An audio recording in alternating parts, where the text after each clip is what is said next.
cetusan idea daripada bekas Perdana Menteri Malaysia yang kedua Tun Haji Abdul Razak, yang kebetulan pun anak Pekan, mencadangkan agar diwujudkan sebuah muzium di Pahang.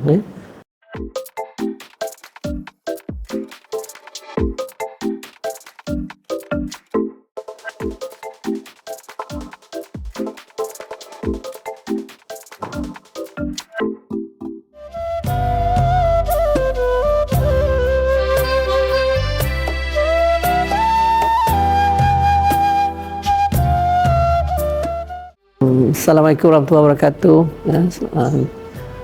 Pertamanya, secara umumnya muzium ni ditubuhkan pada tahun 1976. Mana kalau kita kira-kira insya-Allah tahun depan, tahun 2026, kita akan mencapai umur 50 tahun muzium Pahang. Sebenarnya muzium ni bermula dengan suatu bangunan yang kolonial yang kita ambil alih, didirikan muzium pada tahun 1976 yang dirasmikan oleh Kepala Limahan oleh Sultan Pahang masa itu, Sultan Haji Ahmad Shah, sempena Hari Keputeraan Baginda. Dan kemudian pada asasnya muzium ni hanyalah ada 2 blok sahaja. Ini ruang pertama di Muzium Kota Beram, Istana Kota Beram, yang dulunya adalah Presiden British, JP Roger.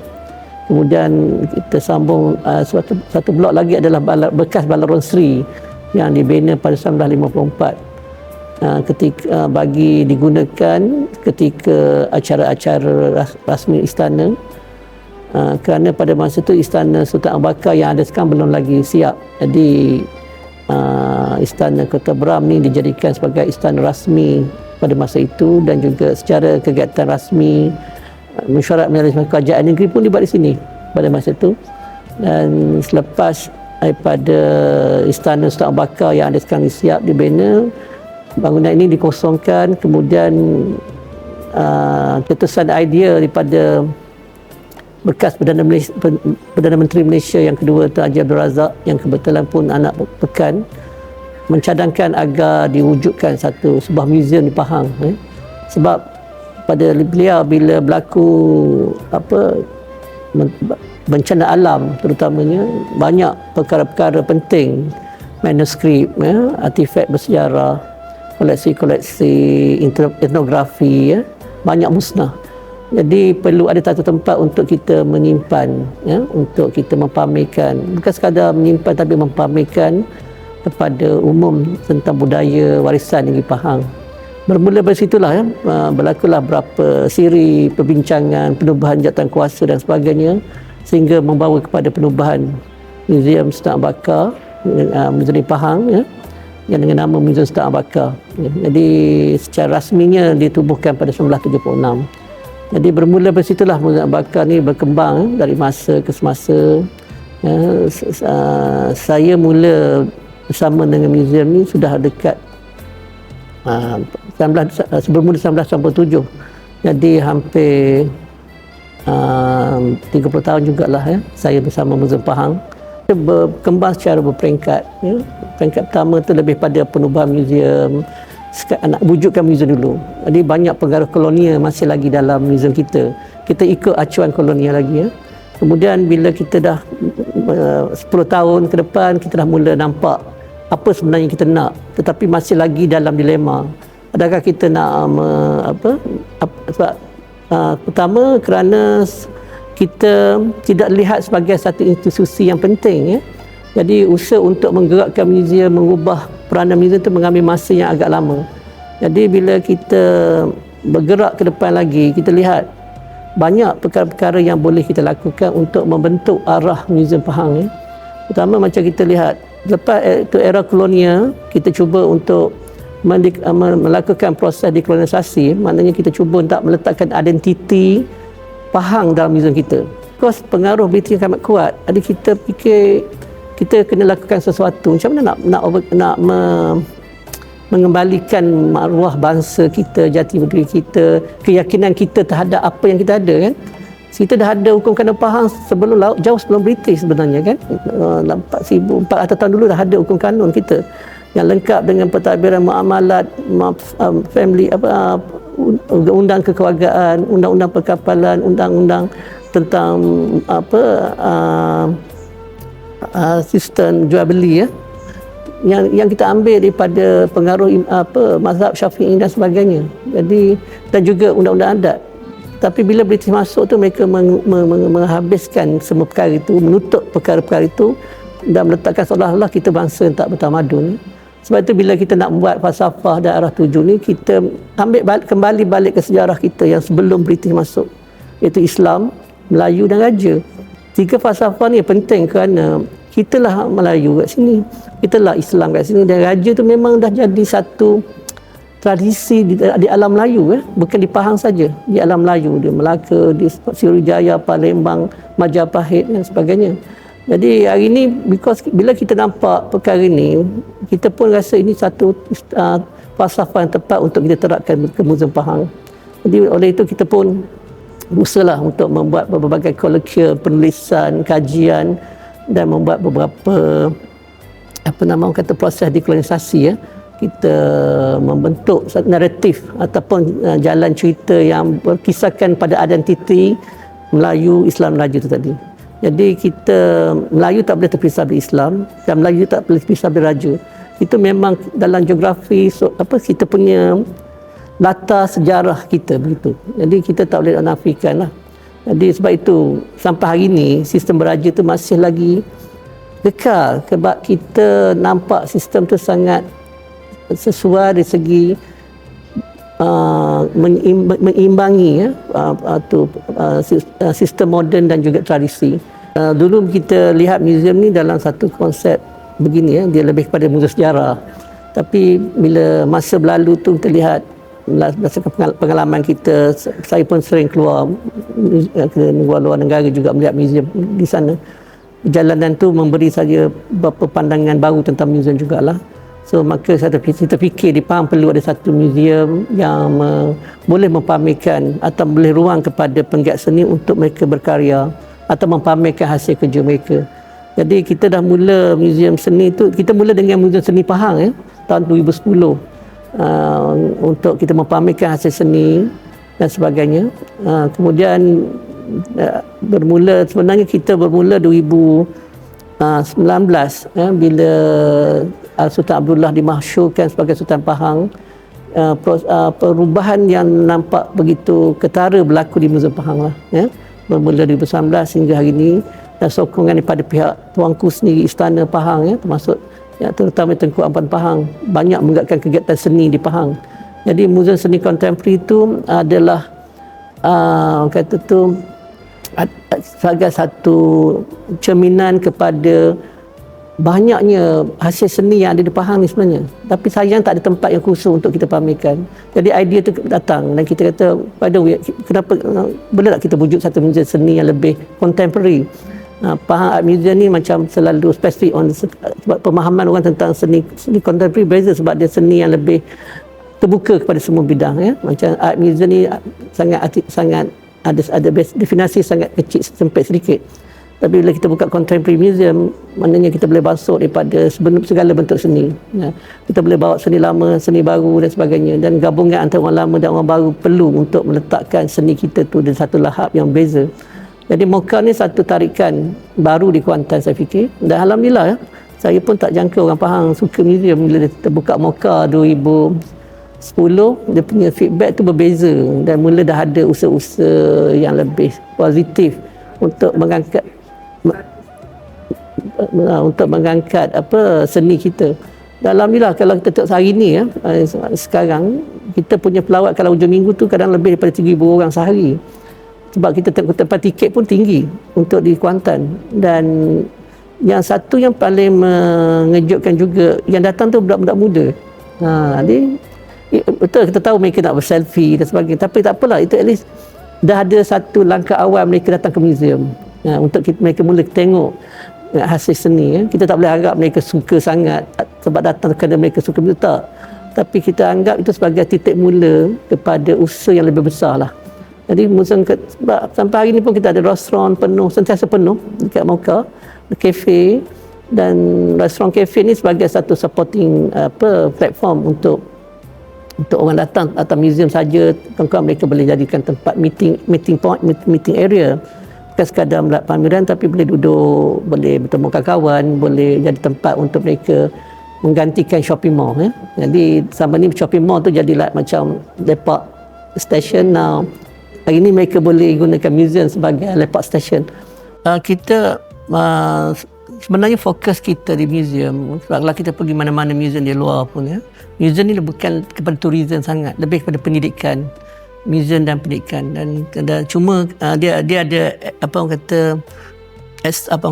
extra turis datang tu Jadi sebab peringkat awal kita kena letak museum ni sebagai pendidikan, mendidik bangsa, itu penting sebagai objektif utama. Dan kemudian kita ada nilai tambah lah.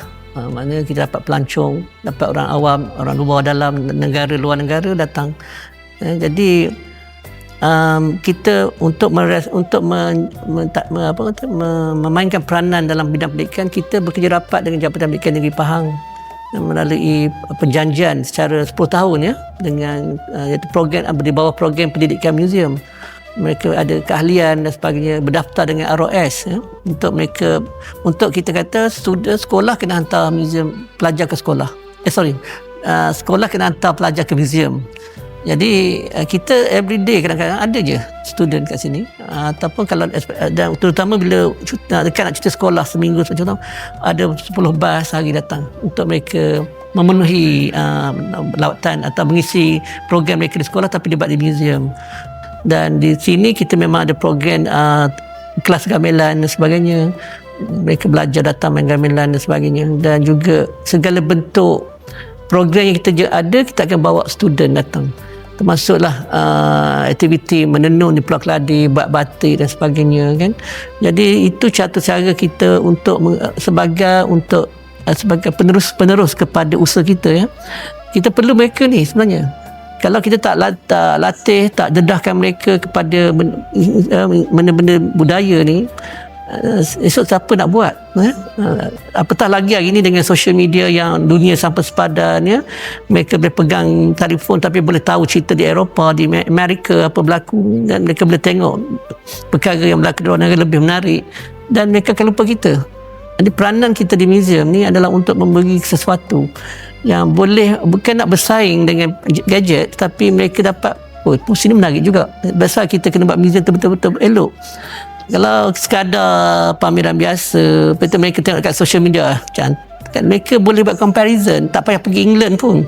Mereka tahu museum di British Museum macam ni, museum di Spain macam ni. Jadi tengok museum kita takkan macam ni je museum kita. That's why kita sentiasa cubalah untuk membuat inovasi, persembahan pameran pun kita cuba perbaiki dari masa ke masa, memberi cerita-cerita yang lebih menarik dan mengadakan berbagai banyak aktiviti untuk mereka mula suka budaya mereka sendiri. Saya sangat bersyukur, pertama kita dapat naungan daripada Tuanku Sultan Perdana Tunku Ampuan Pahang. Mereka support, mereka bantu saya banyak di museum lah. Jadi itu perkara yang saya tak boleh nak nafikan. Dan termasuk Tuanku Mahkota Pahang sendiri adalah antara orang yang paling kerap melawat museum ni. Jadi di situ sebenarnya ada salah satu inspirasi dan juga kekuatan untuk museum ni bergerak. Dia tak datang saya seorang, dia tim yang bagus. Kita ada pasukan yang bekerja yang bagus dengan sokongan daripada pihak istana. Jadi dan juga kerajaan negeri yang menyalurkan sumber kewangan untuk rancangan Malaysia yang ke-12 saja, lebih daripada 70 juta disalurkan untuk beberapa projek pembangunan, termasuklah membangun balik museum di Pulau Keladi, Moka Plus, Mahkamah Syariah kita ambil alih jadi museum tekstil, Pulau Beram Galeri Pengataan Air dah akan jadi museum di Raja Merentan Sultan Abdullah. InsyaAllah kalau rezeki rasmi 2026. Begitu juga kita ada pusat kajian Al-Aqsa. Al-Aqsa ni stand for Tengku Sultan Abdullah, Pusat Tamadun dan Sejarah Sultan Abdullah. Jadi itu salah satu pusat kajian. Tak banyak museum ada pusat kajian sendiri, tapi kita ada pusat kajian sendiri. Dan kita buat penerbitan kita sendiri di sini, dan dengan kerjasama daripada ahli akademik, profesor, universiti dalam dan luar negara. Dan kita dah melangkah agak jauh sebenarnya dah ke depan. Kita bukan sahaja dalam negara, kita juga buat banyak program di luar-luar negara. Kita terlibat dengan London Fashion Week, London Craft Week, dan juga kita terlibat juga dengan beberapa seminar besar di luar negara. Baru-baru ini kita buat di Oxford University dan juga di kita bekerjasama dengan OSIS Islamic Center di London untuk kita menyebar maklumat tentang peranan muzium di masa ke masa dan memperkenalkan Muzium Pahang ke peringkat yang lebih besar. Dan alhamdulillah saya pergi sampai ke Harvard untuk berjumpa dengan profesor, dengan curator muzium di sana, bertukar pandangan dan sebagainya. Dan itu penting untuk kita melihat sejauh mana kita berada hari ini, sebagai melihat mereka di mana dan kita di mana. Mereka telah jauh, tapi tak bermakna kita tak boleh sampai tahap tu. Yang penting kita kena bina naratif kita sendiri, bina naratif sendiri. Jangan terikut-ikut dengan cara mereka. Mereka tak ada limit muzium mereka. Tapi kita di sini kita kena ada sumber Al-Quran, hadis, sunnah. Kena ambil kira peranan Islam sendiri dalam membina naratif, macam Raja sebagai khalifah, peranan seni dalam membesarkan diri, dalam membesarkan Tuhan, konsep kehambaan. Ni kita tak nak orang datang muzium ni cantik-cantik tapi tak dapat relate dengan kuasaan Allah. Itu antara perkara paling penting. Betul, kita pernah buat pameran tentang kehambahan, macam mana kita nak faham bila kita keris sebagai lambang kekuasa, manuskrip sebagai lambang ilmu, tapi kalau tak ada makna perkara itu, kalau kita tak letak diri kita rendah, pandai mana pun kita tetap berada, bukan sifat hamba tu kena ada. Itu antara perkara yang kita cuba bawa muzium ni, bukan nak ajak orang menikmati seni cantik, hodoh ataupun menarik, tak. Sejauh mana seni itu boleh membentuk pribadi kita, membentuk ketahidan kita kepada Allah. The end of sebagai orang Islam, kita percaya akhirnya kita akan mati, dan mati itu bukan penamat hidup sebenarnya, tapi sebagai satu transit untuk pergi ke alam lain. Sebab itu dalam muzium ni kita kena fikir sampai ke situ sebenarnya. Sebab itu kita ada Muzium Islam di Masjid Sultan Abdullah. Kita pamerkan tentang kehidupan daripada Nabi Adam sampai ke Nabi Muhammad. Arkeologi kita tengok pandangan orientalis dan pandangan Al-Quran. Jadi kita tak menafikan sumbangan orientalis barat dalam kajian. Ada juga yang betul dan sebagainya. Tapi masa sama sebagai Islam, kita kena balik tengok perbandingan apa yang Al-Quran kata. Jadi barulah kita dapat meimbangi antara yang betul dan yang tak betul. Jadi sebagai orang yang bekerja, diberi tanggungjawab di muzium sebagai curator ni, kita bukan tak boleh terlalu melihat satu arah aja. Sebagai orang Islam, kita ada panduan kita. Lahir-lahir kita dibekalkan dengan Al-Quran dan hadis sebagai satu ikutan. Jadi perkara itu penting. Jadi sebab itu bila kita bergerak ke depan, kita bangun macam mana pun muzium, intipati itu mesti ke situ. Akhir kalamnya kita akan pergi, dan pergi itu bukanlah kata nak pergi selamanya. Kita bagi Islam kita ada fasa-fasa lain pula yang patut kita tempuh sebelum kita pergi ke yang kekal. Jadi itu sebagai penutup, jemput semua warga Malaysia, terutama orang Pekan, Kuantan, orang Pahang, untuk berkunjung ke muzium di Pekan, dan juga kita ada di Kuantan. Jadi kita dikenakan charge sebanyak RM12 bagi muzium di Pekan, dan boleh masuk semua tempat, termasuk muzium Masjid Sultan Abdullah, Sultan Abu Bakar dan beberapa kawasan lain lah. Begitu juga di Kuantan kita kenakan charge RM10 untuk Moka Plus dan Moka, dan juga kita boleh melawat Kota Kanah Diraja. Jadi saya harap sempena cuti sekolah ni luangkan masa untuk kita melawat muzium, untuk kita kenal jati diri dan kekuatan bangsa kita. Mau kita ke muzium.